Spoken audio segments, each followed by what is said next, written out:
The love of money brings more evils. A long time ago, in a big bungalow lived a father with his two sons, John and Paul. They loved each other from the bottom of their heart. They could do anything for each other. Only a difference existed between them. John, the elder son, had no greed for money, whereas Paul was always demanding money. Wealth was the only thing he loved more than his brother. He was so Jewish that he didn't even lend money to his dear friends in need. Nonetheless, he liked to live an extravagant life. Time passed and the brothers grew up. Everything was going fine until one day. A day came when Paul asked his father to divide his property between John and him. His father was very upset. He gave Paul all his plots and properties, and John all his wealth. Still, Paul wasn't satisfied and he wanted his father's wealth also. Firstly, he sold his property and gained money.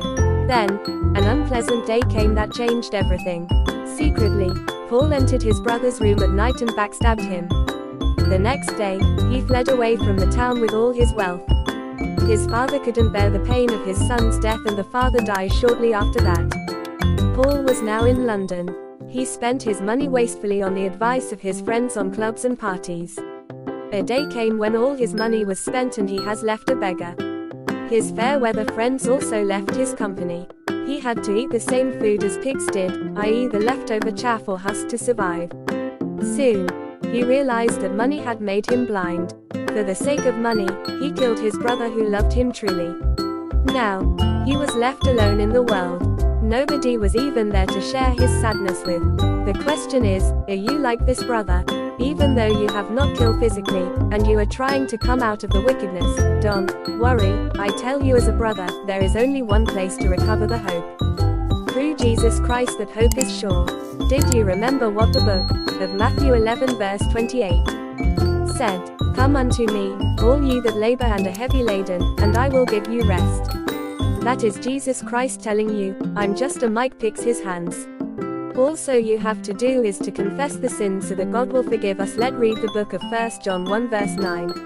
And it said, if we confess our sins, he is faithful and just and will forgive us our sins and purify us from all unrighteousness.